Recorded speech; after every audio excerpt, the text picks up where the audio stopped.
जय श्रीमन नारायण। ए पर जे टिप्पणी हम करे जा रहल बा रामानुजदास श्रीमान गट्टू वेणुगोपाल स्वामी जी के द्वारा दिहल गयल बा। अध्याय 15 पुरुषोत्तम प्राप्ति योग श्लोक 8। शरीरं यदवाप्नोति यच्चापि उत्क्रामति ईश्वरः गृहीत्वा एतानि संयाति वायुर्गन्धा निवासयात्। ओम।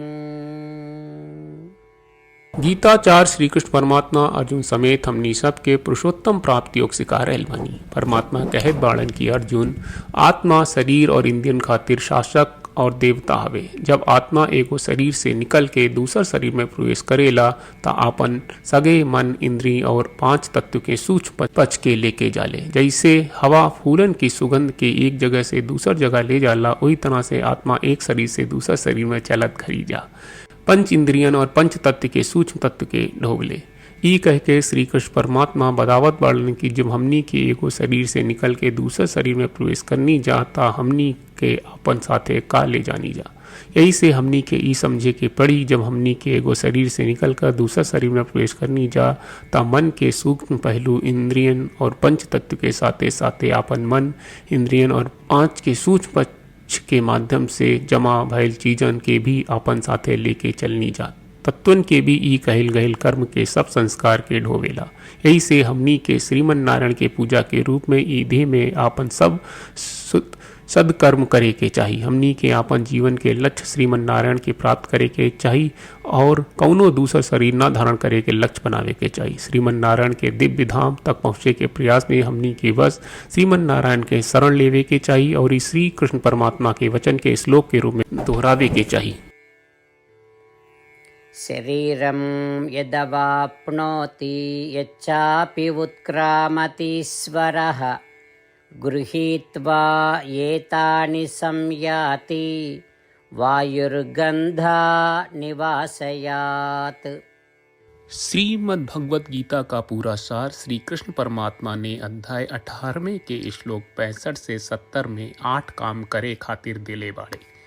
श्री कृष्ण कहले हम ओ लोगन से प्रेम करनी जो लोग इन 8 बातन के मान तारे। हम ओ भक्तन के हर तरह से रक्षा करब।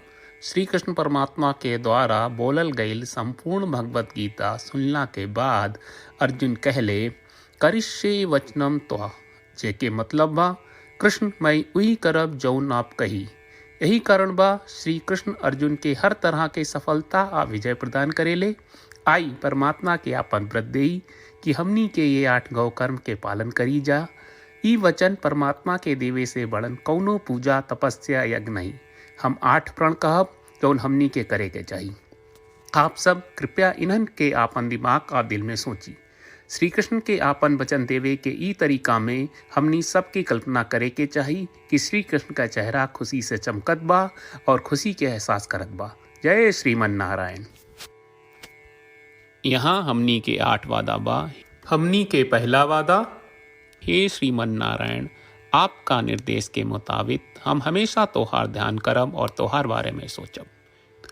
हमनी के दूसर वादा, हे श्रीमन नारायण आपका सलाह का अनुसार हम हमेशा आपका भक्त रहब।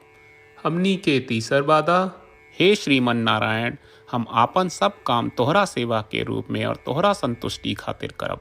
हमनी के चौथा वादा, हे श्रीमन नारायण जैस की आप माने के कहले रहलू हमरा बहुत विश्वास बा कि हम आपके होई और हम हमेशा आपन दोनों हाथ जोड़ के आपके नमस्कार करब और आपकी पूजा करब। हमनी के 5वां वादा, हे श्रीमन नारायण हमरा के तोरा बात माम एकम शरणम ब्रज 1866 याद कहले, जहाँ आप हमरा के आपन का अर्पित करे का कहा। श्रीमन नारायण मैं हमेशा तोहरे शरण में रहब। हमनी के 6वां वादा, हे श्रीमन नारायण हमरा के तोहरा बात माँ सुचहा 1866 याद कहले कि आप हमनी के शोक ना करे का आश्वासन दे रहे बड़े, हम अब और शोक ना करब। हमनी के 7वां वादा, हे श्रीमन नारायण, आपने हमरा खातिर श्रीमद् भगवत गीता के वितरण करके हम सबके कृपा कहले और आशीर्वाद दहले बा।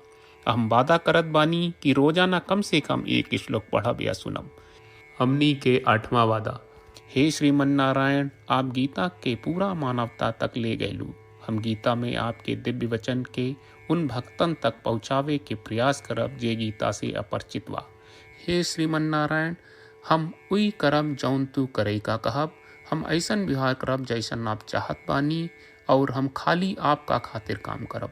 श्रीमन नारायण के रोज आपन वचन देहल कि हम ओइस करब जैस आप कहत बानी, ई अपने आप में बड़न पूजा बा।